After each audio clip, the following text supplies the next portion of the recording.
emotional intelligence យំទៅតាមចិត្តវិទ្យាមនុស្សដែលមានភាពវៃឆ្លាតខាងផ្លូវអារម្មណ៍ឬក៏ភាសាអង់គ្លេសគេហៅថា emotional intelligence ខ្ពស់ពួកគេភាគច្រើនគឺនៅម្នាក់ឯងឬក៏ lonely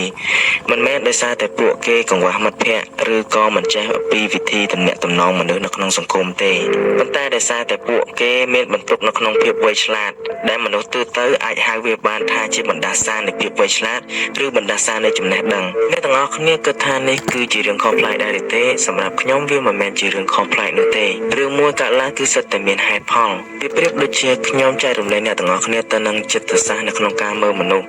ជាថ្នូរនៅក្នុងការដោះដូរនៃចំណេះដឹងបែបនេះគឺមានការដោះដូរធំធេងណាស់អ្នកទាំងអស់គ្នាមិនអាចមើលសង្គមនេះនៅក្នុងផ្លូវដដែលបានទេ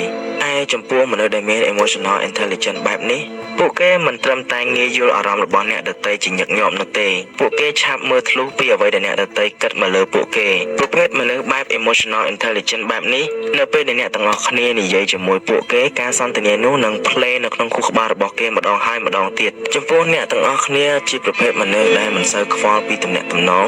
អ្នកទាំងអស់គ្នាប្រហែលជាគិតថានៅពេលដែលអ្នកទាំងអស់គ្នានិយាយហើយគឺចោលគឺបានហើយប៉ុន្តែការសន្ទនារបស់អ្នកទាំងអស់គ្នាចំពោះប្រភេទមនុស្ស emotional intelligence គឺវាមិនបែបនេះទេរាល់ពាក្យពេចន៍ពាក្យសម្ដីដែលអ្នកទាំងអស់គ្នានិយាយខុសទៅវាគឺជា traumatize ឬក៏ជាអ្វីដែលពពួកមនុស្ស emotional intelligence យកទៅគិតហើយពួកគេនឹងចាប់ផ្ដើមវាតម្លៃអ្នកទាំងអស់គ្នាទៅតាមការទំនាក់ទំនងបែបនោះដែរអ្នកទាំងអស់គ្នាប្រហែលជាធ្លាប់ជួបនៅមនុស្សដែលមានអាយុច្រើនឬក៏ពួកគេប្រឡូកនៅក្នុងសង្គមយូរហើយប៉ុន្តែមិនសូវជាមានមិត្តភ័ក្តិច្រើនដូចជាគេឯងនោះទេពួកគេមានមិត្តត្រឹមតែ2-3នាក់ប៉ុណ្ណោះនេះហើយគឺជាសារបញ្ជាក់ថាមនុស្សប្រភេទនេះគឺគេឲ្យតម្លៃទៅលើ quality ជាង quantity បើសិនជាអ្នកទាំងអស់គ្នាចង់ចូលទៅកាន់មនុស្សបែបនេះគឺមិនសូវជាងាយប៉ុន្មានទេដោយសារអ្នកទាំងអស់គ្នាត្រូវមានលក្ខខណ្ឌច្រើនដើម្បីបំពេញដើម្បីគ្រប់គ្រាន់នៅក្នុងការរាប់អានប្រភេទមនុស្ស emotional intelligence បែបនេះ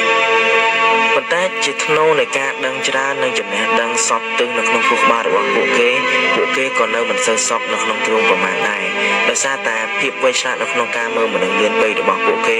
ធ្វើឲ្យពួកគេរិះគិតមិនចេះឈប់ឬក៏ភាសាអង់គ្លេសគេហៅថា overthinking ពួកគេធ្វើការកត់សម្គាល់រាល់អ្វីគ្រប់យ៉ាងដែលមានអារម្មណ៍ថាខុសប្លែកមិនថាជាទំនាក់ទំនងស្នេហាឬក៏មិត្តភាពប្រភេទមនុស្ស high emotional intelligence បើសិនជាពួកគេធ្វើការកត់សម្គាល់ថាអ្នកទាំងអស់គ្នាបានលួចមើលងាយគេឬមិនឲ្យតម្លៃទៅលើពេលវេលារបស់គេអ្នកទាំងអស់គ្នាមិនសូវជាតបឆាតគេលឿនអ្នកទាំងអស់គ្នាមិនសូវជាឲ្យតម្លៃទៅលើពេលវេលារបស់គេឬក៏នៅពេលដែលគេឲ្យអ្នកទាំងអស់គ្នាគ្រប់យ៉ាងហើយអ្នកទាំងអស់គ្នាមិនសូវជាផ្ដល់ឲ្យគេសមនឹងតម្លៃដែលគេលះបង់ពួកគេនឹងដើរចេញដោយគ្មានងាកក្រោយនោះទេដូច្នេះហើយបើសិនជាមានថ្ងៃណាមួយអ្នកទាំងអស់គ្នាបាត់ប្រភេទមនុស្សបែបនេះចេញពីក្នុងជីវិតរបស់អ្នកទាំងអស់គ្នាមិនបាច់ផ្សះផ្សាមិត្តភាពឡើងវិញឬក៏ទំនាក់ទំនងស្នេហាឡើងវិញនោះទេប្រភេទមនុស្ស high emotional intelligence បើសិនជាពួកគាត់សម្រេចចិត្តកាត់អ្នកណាចេញពីក្នុងជីវិតរបស់គាត់គឺគាត់កាត់ជារៀងរហូតដោយមិនបកក្រោយនោះទេហើយអ្វីបានជាខ្ញុំនិយាយបែបនេះគឺដោយសារតែការព្យាករណ៍របស់គាត់នឹងលទ្ធផលអ្នកទាំងអស់គ្នាបណ្ដាលឲ្យមានថ្ងៃនេះគឺពួកគាត់បានព្យាករណ៍ទុកមុនរួចមកហើយដូច្នេះហើយអ្វីដែលគាត់ស្មានត្រូវគឺគាត់មិនត្រឡប់ក្រោយមកវិញនោះទេ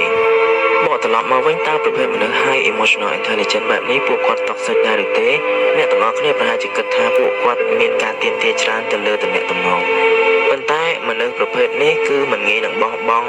ទំនាក់ទំនងណាមួយឡើយឬថាតែគាត់ទទួលបានការឆ្លន់ឈ្លី